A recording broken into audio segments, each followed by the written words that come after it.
ஹரி ஓம் ஹரே கிருஷ்ணா. இந்த பதிவில் நம்ம என்ன பார்க்க போகிறோம் அப்படின்னு சொல்லி பார்த்தீங்கன்னா, சார்தாம் யாத்ரா.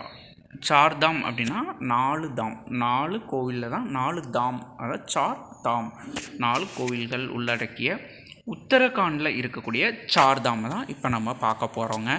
இந்தியாவுக்குன்னு ஒரு சார்தாம் இருக்குது, அது தனிப்பதிவில் நான் போடுறேன்.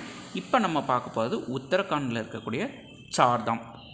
இந்த சார்தாமில் நம்ம பார்க்குறதுக்கு முன்னாடி, அங்கே போகிறதுக்கு முன்னாடி நம்ம கொஞ்சம் ட்ரெஸ் மெட்டீரியல்ஸ் வந்து சூட்டபுளாக எடுத்துகிட்டு போய்க்கணும். ஏன்னா கிளைமேட் எப்போ வேணால் எப்படி வேணால் இருக்கும்னு சொல்லுவாங்க. நம்ம ஸ்க்ரீனில் தெரியுதான் தெர்மல் வேர் அப்படின்னு சொல்லுவாங்க.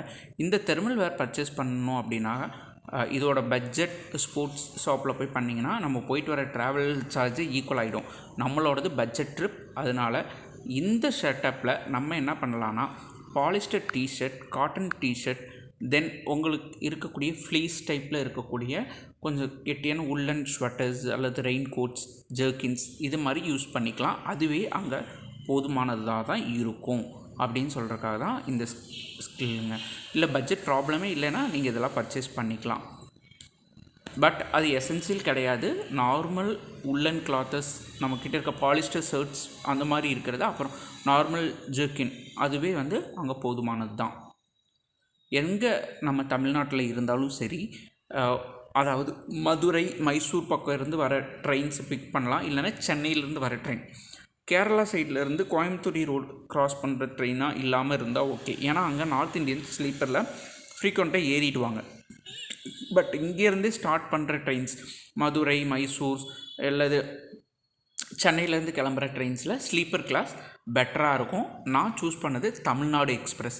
அதில் ஏறி டெல்லி நம்ம போயிடணும். எந்த ட்ரெயின் வேணால் ஏறிக்கலாம். நான் தமிழ்நாடு எக்ஸ்பிரஸ் சூஸ் பண்ணேன். பட் டெல்லி நம்ம ரீச் ஆகிட்டோம் ஒன்ஸ் அப்படின்னா, அங்கேருந்து 5 hours ட்ராவல்.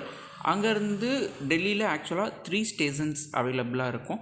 நீங்கள் எந்த ஸ்டேஷனில் இறங்குறீங்களோ அங்கேருந்து அந்த 3 ஸ்டேஷனில் எந்த ஸ்டேஷனில் ஹரித்வாருக்கு ட்ரெயின் இருக்குது அப்படின்னு சொல்லி பார்த்தீங்கன்னா, அது உத்தரகாண்டோட என்ட்ரன்ஸ் தான் ஹரித்வார். அங்கே நீங்கள் போய்க்கலாம். அப்படி இல்லைன்னா ரயில்வே ஸ்டேஷன் வெளியே வந்தால் ஆட்டோ 20 rupees கொடுத்தாவே காஷ்மீரி கேட் பஸ் ஸ்டாண்ட் அப்படின்னு சொல்கிற இடத்துல கொண்டு போய் இறக்கிடுவாங்க. அங்கேருந்து ஹரித்வார் போகிறதுக்கு பஸ்ஸஸ் அவைலபிளாக இருக்கும். ஜஸ்ட் 150 rupeesலேருந்து 350 rupees, 500 வரைக்கும் பஸ்ஸஸ், அதோட சீட்டிங் கெப்பாசிட்டிஸ் பொறுத்து அவைலபிளாக இருக்கும். 5 hours ஜேர்னி நம்ம ஹரித்வார் ரீச் ஆகிடலாம். ஹரித்வார் அப்படிங்கிறது உத்தரகாண்டோட என்ட்ரன்ஸ். அங்கேருந்தும் நம்ம எல்லா பக்கமும் போகலாம். அப்படி இல்லைன்னா அதுக்கு அடுத்த ஸ்டேஷன் ரிஷிகேஷ். ரிஷிகேஷ்லேருந்து சுபம் அப்படின்னு சொல்லக்கூடிய மார்னிங்கில் எல்லா தாமுக்கும் பஸ் போகும். அதாவது யமுனோத்ரி, கங்கோத்ரி, கேதார்நாத், பத்ரிநாத்துக்கு பஸ்ஸஸ் போகும். நம்ம ஒன்ஸ் ரிஷிகேஷ் ரீச் ஆகிட்டோம் அப்படின்னா, ரிஷிகேஷில் வெரி வேர்ல்டு ஃபேமஸ் கங்கா ஆரத்தி ரொம்ப ஸ்பெஷலாக ஃபேமஸான விஷயம். அதுக்கப்புறம் நீல்கண்ட் மகாதேவ் டெம்பிள். இப்போ நீங்கள் ஸ்க்ரீனில் பார்த்துட்ருக்கீங்க இல்லையா, இந்த டெம்பிள் தான் நீல்கண்ட் மகாதேவ் டெம்பிள். இந்த டெம்பிள் ரொம்ப ரொம்ப ரொம்ப ஃபேமஸான டெம்பிள். இதையை பார்த்துட்டு இங்கேயே வந்து குருத்வாரா அப்படிங்கிற அந்த பிளேஸ் இருக்குது. அந்த குருத்வாரான்ற பிளேஸில் நம்ம நைட் ஸ்டே பண்ணிக்கலாம். இந்த பிளேஸில் வந்து நைட் ஸ்டே பண்ணுறதுக்கு பட்ஜெட்டில் போகிறவங்களுக்கு இது யூஸ்ஃபுல்லாக இருக்கும். இங்கே நைட் ஸ்டே பண்ணுறதுக்கு ஃப்ரீ, ப்ளஸ் ஃபுட் எல்லாமே ஃப்ரீயாக இருக்கும். மேபி நம்ம தமிழ்நாட்டிலேருந்து வரோன்னு சொல்லி நம்ம ரெக்வெஸ்ட் பண்ணோம் அப்படின்னா, இவங்க வந்து 1 or 2 days கூட ஸ்டே பண்ணிக்கிறதுக்கு அலோவ் பண்ணுவாங்க. நம்ம லக்கேஜஸ்லாம் உள்ளே வச்சுக்கிட்டு ஸ்டே பண்ணிக்கலாம். ஃபுட்டெல்லாம் வந்து அங்கேயே எடுத்துக்கலாம். அப்புறம் அங்கேருந்து ரிஷிகேஷ்லேருந்து early mornings, not only the Neelkanth Mahadev temple மட்டும்தான் ரிஷிகேஷில் ஃபேமஸ்னு, அங்கே எல்லா டெம்பிள்ஸும் இருக்குது. ஆக்சுவலாக ரிஷிகேஷ் எதுக்கு ஃபேமஸ்ன்னு பார்த்தீங்கன்னா, ஸ்லைடிங் போகிறவங்க, இந்த ரிவரில் வந்து போட்டிங்கில் போகிறவங்க, மேலேருந்து ஜம்ப் பண்ணி அந்த மாதிரிலாம் ஸ்லைடிங்ஸ் பண்ணுறவங்க, மோஸ்ட்லி ரொம்ப வந்து என்டர்டெயின்மெண்ட் பண்ணுறதுக்கான பிளேஸ் தான் வந்து அங்கே அதிகம். ரிஷிகேஷ்னாவே வந்துட்டு ஃபுல் அண்ட் ஃபுல் வந்து எல்லா காலேஜ் ஸ்டூடெண்ட்ஸு, ஃபாரினர்ஸ்லேருந்து எல்லோரும் வந்து அந்த 10 days வந்து பார்த்திங்கன்னா மவுண்டன்ஸில் ஸ்லாண்டிங் பண்ணுறது, ரிவரில் கேம்ஸ் பண்ணுறது, இந்த மாதிரி எல்லாம் தான் பண்ணுவாங்க. ரொம்பவே ஒரு அருமையான பிளேஸ். பட் நம்ம இந்த மாதிரி ஆன்மீக சுற்றுலா போகிறோம் அப்படிங்கிறப்ப நம்மளுக்கு ஒரு டெம்பிள் தான் நீல்கண்ட் மகாதேவ். அடுத்து கங்காரத்தி பார்த்துட்டு போகலாம். வந்து கங்கா ஆரத்தி பார்க்கலாம். இதுதான் வந்து ப்ரொசீஜர். பட் ஆனால் ஏதோ ஒரு டைம் ரிஷிகேஷ்லையோ ஹரித்வார்லையோ கங்கா ஆரத்தியை நம்ம பார்க்கணும் அப்படிங்கிறது தான். அதுக்கப்புறம் சுபம் அப்படின்ற அந்த மார்னிங்கில் 4 to 5 எல்லா ஊர்லேயும் பஸ் இருக்கும். ரிஷிகேஷ்லேயும் நம்ம ஊராட்டமே பஸ் ஸ்டாண்ட் இருக்கும். யாரை கேட்டாலும் கைட் பண்ணுவாங்க. அந்த பஸ் ஸ்டாண்ட் வந்துட்டோம் அப்படின்னா அங்கேருந்து பஸ் இருக்குது. பஸ் வந்து ஃபஸ்ட்டு தாம் யமுனோத்ரி தான். இந்த வீடியோவில் நம்ம பார்க்குறதும் யமுனோத்ரி தான் பார்க்க போகிறோம். இந்த யமுனோத்ரி அப்படிங்கிறது அங்கெல்லாம் எல்லாமே இந்த ஹரித்வாருக்கு அப்புறம் இருக்கக்கூடிய எல்லாமே வந்து மலை தான். எல்லா சிட்டிஸும் மலை மேலே தான் இருக்கும். நம்ம மலை மேலே தான் ஃபுல்லாக பிரயாணம் பண்ண போகிறோம். பஸ் பார்த்திங்கன்னா 18 சீட்டபிள் இருக்கக்கூடிய கவர்மெண்ட் பஸ் 1 or 2 பஸ்ஸஸ் தான் இருக்கும். மார்னிங் எடுக்கிறாங்க அப்படின்னா அவ்வளோதான். அதுக்கப்புறம் மறுநாள் தான் மார்னிங் பஸ் இருக்கும் எல்லா பஸ் ஸ்டாண்ட்லேயும். ஆனால் அந்த பஸ் ஏறணும் அப்படின்னா யமுனோத்ரி எந்த வழியாக போகும்னா தரசு பெண்டு வழியாக போய் பர்கோட் ரீச் ஆகி பர்கோட்லேருந்து திருப்பி யமுனோத்ரி போய் யமுனோத்ரியோட அடிவாரத்தில் போய் ஜானகி செட்டின்ற இடத்து வரைக்கும் போகும். அதுக்கப்புறம் நம்ம 7 கிலோமீட்டர்ஸ் நடைப்பயணமாக போக வேண்டியதாக இருக்கும் யமுனோத்ரி டெம்பிளுக்கு. டோலி ஃபெசிலிட்டிஸ், குதிரை ஃபெசிலிட்டிஸ் இருக்குங்க. நம்ம என்ன பண்ணோம் அப்படின்னு சொல்லி பார்த்திங்கன்னா அந்த த்ரூ பஸ் ரிஷிகேஷ்லேருந்து ஏர்லி மார்னிங் ஏறி தரசு பெண்டு வழியாக பர்கோட் வழியாக அதை த்ரூ பஸ் தான் அங்கெல்லாம் ஸ்டாப் ஆகி போய் நம்ம ஒரு வழியாக யமுனோத்ரியை ரீச் ஆகிறப்ப நைட் யமுனோத்ரின்றது அந்த அடிவாரம் ஜானகி செட்டி அப்படிங்கிற அந்த அடிவாரத்தை நம்ம ரீச் ஆகிறதுக்கு எடுத்துக்கக்கூடிய டைம் பார்த்திங்கன்னா நைட்டு ஒரு 8 மணி இருக்குங்க. இங்கெல்லாம் பார்த்திங்கன்னா மார்னிங் 4 o'clock வந்து ஃபுல் அண்ட் ஃபுல் விடிஞ்சிரும். காலையில் 8 மணி மாதிரி இருக்கும், 4 மணி. அதே மாதிரி ஈவினிங் 6 மணி அப்படிங்கிறப்பயே வந்து ஃபுல்லாக வந்துட்டு ஈவினிங் 8 மணிக்கு தான் இருட்டும்.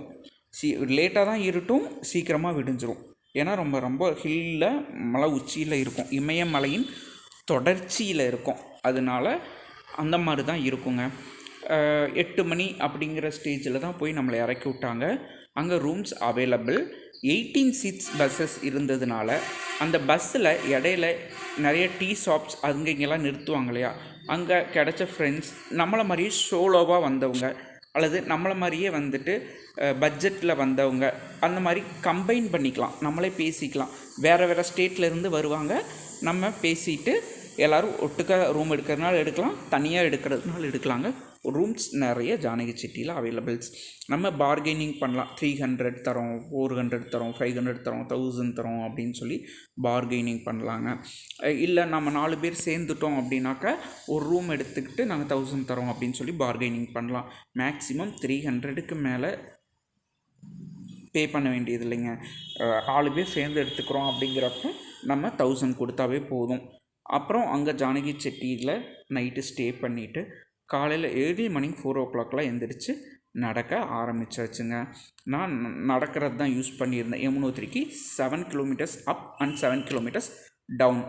போகிற வழியில் infinity number of the water ஃபால்ஸுங்க. சான்ஸே இல்லை. வாட்டர் ஃபால்ஸை பார்க்கணும் அப்படின்னு நினைக்கிறவங்க கண்டிப்பாக வந்துட வேண்டியதான். Infinity number of waterfalls. Even பஸ்ஸில் ட்ராவல் பண்ணப்பையும் சரி, இங்கே ட்ராவல் பண்ணப்பையும் சரி, பாதையெல்லாம் இந்த மாதிரி தான் இருக்குங்க. இதில் குதிரைகள் வந்துக்கிட்டு தான் இருக்குது, போய்கிட்டு தான் இருக்குது. அதனால வந்து அதோடைய சாணங்கள் போட்டதுனால ரோடெல்லாம் கொஞ்சம் இந்த மாதிரி இருக்கும். நம்ம வந்து ரொம்ப இந்த பக்கம் ஓரத்துக்கு போகாமல் அந்த பக்கம் ஓரத்துக்கு போகாமல் குதிரை வருது அப்படின்னா அதுக்கு வழி விட்டு அதோடு சேர்ந்து நம்மளும் நடக்க ஆரம்பிச்சிடணுங்க. இங்கே பாருங்கள், குதிரையில் வரவங்க இந்த மாதிரி தான் வந்துட்டுருக்குறாங்க. அங்கே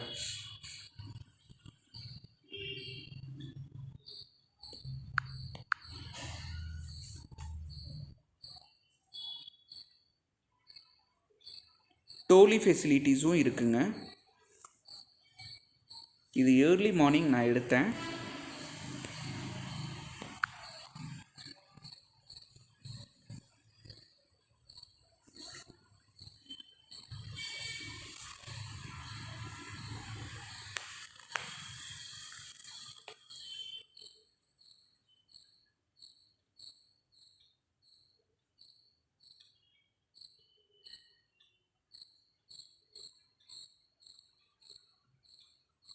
so many number of waterfalls அங்கே இருக்குது.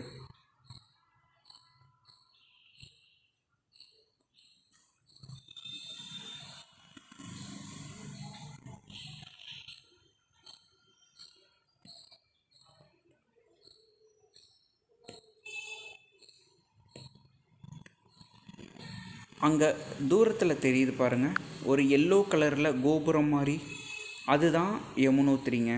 தூரத்தில் எல்லோ கலரில் கோபுரம் மாதிரி தெரியுது பாருங்கள், அதுதான் யமுனோத்ரி.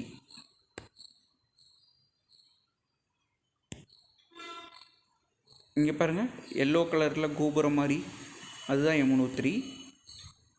நவ் நல்லா கிளியராக தெரியும் யமுனோத்ரி.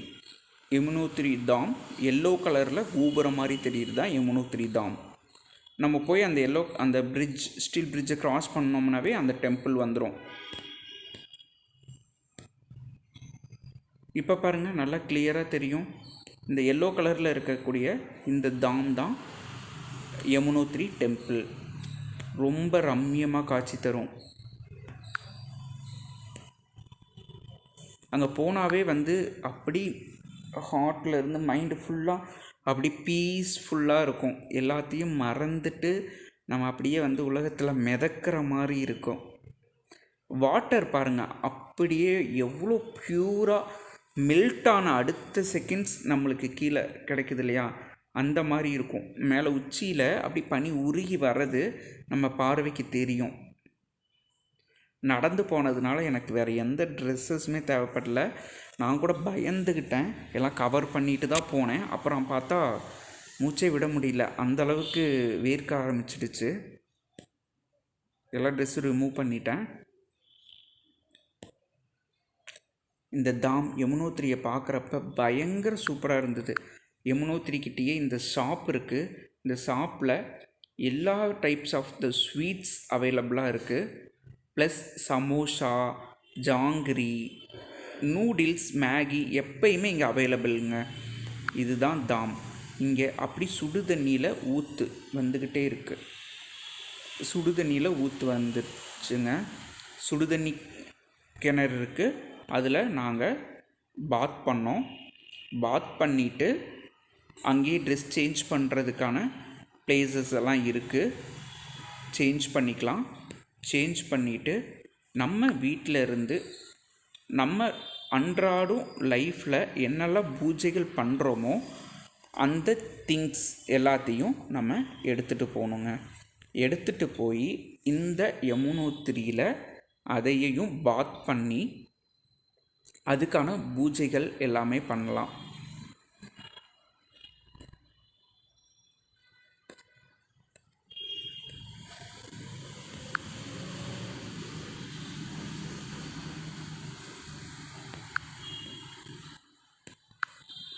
இந்த சுடு தண்ணியில் நம்ம அரிசியை கட்டி உள்ளே போட்டால் அது பாயில் ஆகி சாப்பாடாகவே கிடைக்கும். அதை தான் நீங்கள் இப்போ பார்த்துட்ருக்கீங்க. அந்தளவுக்கு ஹீட்டாக நம்மளுக்கு அந்த இடத்துல வாட்டர்ஸ் கிடைக்குங்க. அங்கே ஒரு பண்டித் இருக்கார், அதைய பிரசாதமாகவே அவங்களுக்கு கொடுக்குறாரு. சூரிய பகவானுக்கு இங்கே ஒரு சந்நிதி வச்சுருக்காங்க. அவர் தான் அந்த 7 குதிரை மேலே அவர் இருக்கிறாரு. அதனால தான் இதை சூரிய குண்ட் அப்படின்னு சொல்கிறாங்க. ட்ரெஸ் சேஞ்ச் பண்ணிவிட்டு ஒரு பளிங்கு கல்லால் ஆன ஒரு அம்மன் சிலையை தான் இங்கே யமுனோத்ரி மாதா அப்படின்னு சொல்கிறாங்க. பட் யமுனோத்ரி மாதாவை ஃபோட்டோ எடுக்க முடியாது. பட் இதுதான் அந்த டெம்பிள். இந்த எல்லோ கலர் இருக்கிறதுக்குள்ளே தான் அவங்க இருக்காங்க. ஒயிட் கலர் மார்பிள்ஸில், பளிங்குக்கல் ஒயிட் கலர் மார்பிள்ஸில் அவங்கள ரொம்ப தத்ரூபமாக வடிவமைச்சிருப்பாங்க. ரொம்ப சிம்பிளாக தான் இருக்கும், ரொம்ப நல்லா இருந்தது.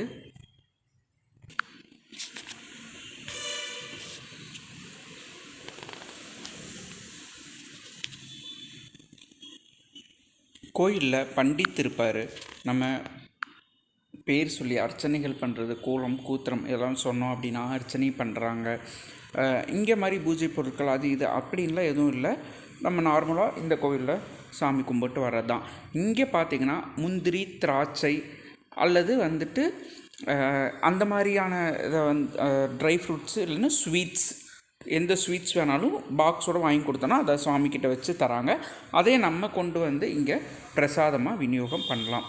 இது பார்த்திங்கன்னா நம்ம வீட்டில் நார்மலாக பூஜை ரூமில் என்னெல்லாம் வச்சு பூஜை பண்ணுவோமோ அதையே அங்கே நம்ம நீராடின மாதிரி அந்த பொருட்களையும் நம்ம முன்னோர்கள் அணிஞ்சிருப்பாங்களே அணிகலன்கள், அதையே கூட நம்ம பத்திரப்படுத்தி வச்சுருப்போம் இல்லையா, அதையும் கூட எடுத்துகிட்டு இங்கே யமுனையில் அதையும் நீராட்டி அதற்கும் பூஜைகள் பண்ணி நம்ம திரும்ப எடுத்துகிட்டு போகிறப்ப எடுத்துகிட்டு போய்க்கலாம்.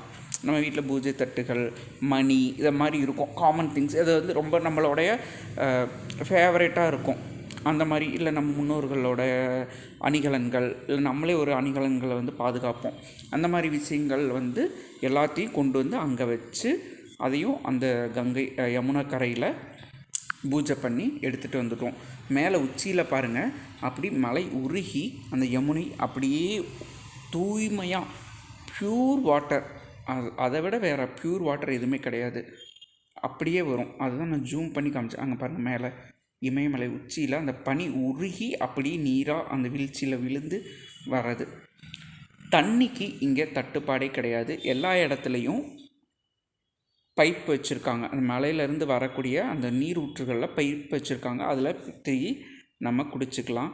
ரொம்ப ரம்மியமாக அங்கே போனோன்னே யமுனோத்திரியை பார்த்ததுக்கப்புறம் அந்த ஒரு 4 days ட்ராவல் பண்ணி அங்கே போனதுக்கப்புறம் ஏதோ ஒரு பெரிய விஷயத்தை சாதித்த மாதிரி ஒரு நல்லா இருந்தது அந்த இது.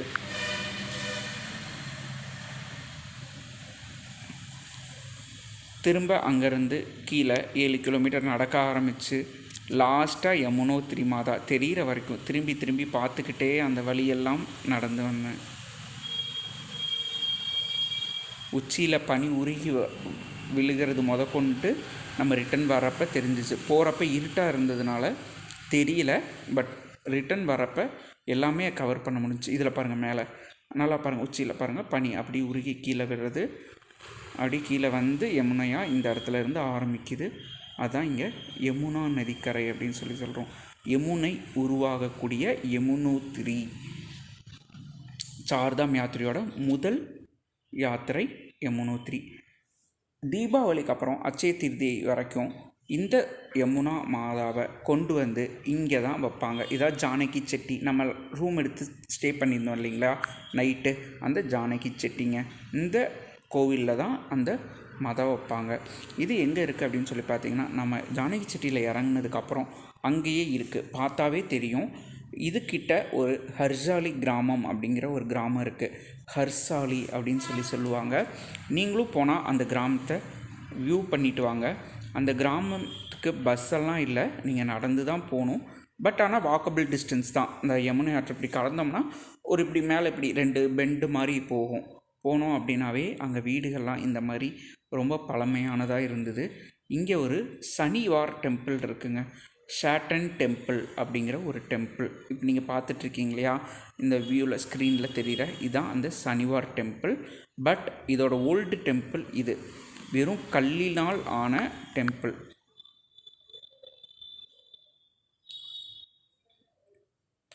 இதை அவங்க டேமேஜ் பண்ணாமையும் திருப்பி புறநாய்வு பண்ணால் இது டேமேஜ் ஆயிருன்றதுனாலையும் ஆப்போசிட்லேயே இந்த மாதிரியான டெம்பிள் அவங்க பில்ட் பண்ணியிருக்காங்க. அங்கே நிறைய குழந்தைகள் நம்மளை பார்த்தோன்னா ஆசையாக ஓடி வருவாங்க. அவங்களுக்கு சாக்லேட்ஸ், அங்கே விற்கிற சமோசாஸ் கூட வாங்கி கொடுக்கலாம், அல்லது நம்மளால் முடிஞ்சால் ட்ரெஸ், சாக்லேட்ஸ் அந்த மாதிரி எடுத்துகிட்டு போகலாம். இந்த குழந்தைகள்லாம் பாருங்கள், அவங்க முகத்தில் தெரிகிற ஒரு சந்தோஷத்தை பாருங்கள். ஏன்னா ஒரு டெக்னாலஜியோடு வாழ்கிற நம்ம ஒரு மொபைலோடு வாழ்கிறப்ப அவங்க அதெல்லாம் எதுவுமே இல்லாமல் வாழ்கிறாங்க. இந்த குழந்தைகளை பார்க்குறப்ப நம்ம எதுக்கு போனோன்றதே மறந்துடும். அப்படி இருக்கும். நம்ம போனோன்னே அந்த கிராமத்தில் இருந்து இந்த குழந்தைகள் எல்லாம் ஓடி நம்மளை பிடிச்சிப்பாங்க. அங்கேயே கடை இருக்குது, சமோசா, சாக்லேட்ஸ், பிஸ்கட்ஸ் அந்த மாதிரி எல்லாமே அவங்களுக்கு வாங்கி ப்ரொவைட் பண்ணலாம். பின்னாடி தெரிகிறது தான் அந்த ஷாட்டன் டெம்பிள் சூப்பராக இருந்துச்சு. சனிவார் டெம்பிள்னு சொல்லுவாங்க. எல்லாம் முடிச்சுட்டு அன்றைக்கி ஈவினிங் ஆகிடும். ஈவினிங் திருப்பி அதே ஹோட்டல்லையே நம்ம ஸ்டே பண்ணிக்கிறது தாங்க. ஏன் அப்படின்னு சொல்லி பார்த்திங்கன்னா, நம்ம பர்கோட் வரணும். அப்படி இல்லை அப்படின்னா பர்கோட் வந்தாலும் மறுநாள் மார்னிங் ஏர்லி மார்னிங் தான் பஸ்ஸு, அல்லது இங்கே யமுனோத்திரியாக இருந்தாலும் மறுநாள் ஏர்லி மார்னிங் தான் பஸ்ஸு. நம்ம 7 கிலோமீட்டர்ஸ் அப் அண்ட் டவுன் போயிட்டு வரக்கு ஆஃப்டர்நூனே வந்துட்டு இந்த சர்டன் டெம்பிள்ஸ் இதெல்லாம் பார்க்குறப்பயே மணி 4 ஆகிடுச்சு. நைட் ட்ராவல் மலையில் கிடையாதுங்க கண்டிப்பாக. அதனால் அடுத்து நம்ம போக வேண்டியது பர்கோட்டோ அல்லது திருப்பி தரசுபெண்டு வழியாக நம்ம கங்கோத்திரிக்கு போகணும். 2வது தாம் த்ரூ பஸ் கங்கோத்திரிக்கு இருக்குது. மேபி நான் சொன்ன மாதிரி சின்ன ட்ராவலர்ஸ் தான் வந்து கவர்மெண்ட் பஸ்ஸாகவே இருக்கும். Morning number of the seats அதில் ஏறுறதை பொறுத்து அது வந்து உத்தரகாசி அப்படி இல்லை அப்படின்னா மேபி ஸ்ட்ரைட்டாக கங்கோத்திரி வரைக்கும் போகும் அப்படின்னு சொன்னாங்க. இந்த கடையில் பின்னாடி ஃப்ரூட்ஸ் வாங்கிட்டு இருக்காங்க பாருங்கள். நான் அந்த பசங்க எல்லாமே நம்ம கூட வந்தவங்க தான். இந்த லேடியும் நம்ம கூட வந்தவங்க தான். இங்கே இந்த கடையில் 1 கிலோ ஆப்பிளே 50 ருபீஸ் தான். இங்கே மாதிரி எடை வந்து 5 ஆப்பிள்லாம் இல்லை, 6 ஆப்பிள் 7 ஆப்பிளே நின்றுச்சு. அன்றைக்கி ஃபுல்லாகவே நான் வெறும் அந்த ஆப்பிள்ஸ் சாப்பிட்டே என்னோடய ஃபுட் டயட்டை மெயின்டைன் பண்ணிக்கிட்டேங்க. இப்படி ஒரு சூப்பரான தாம் யமுனோத்ரி. நீங்களும் பார்க்குறப்ப ரொம்ப வியப்பில் ஆழ்ந்துருவீங்க. கண்டிப்பாக ட்ரை பண்ணுங்கள்.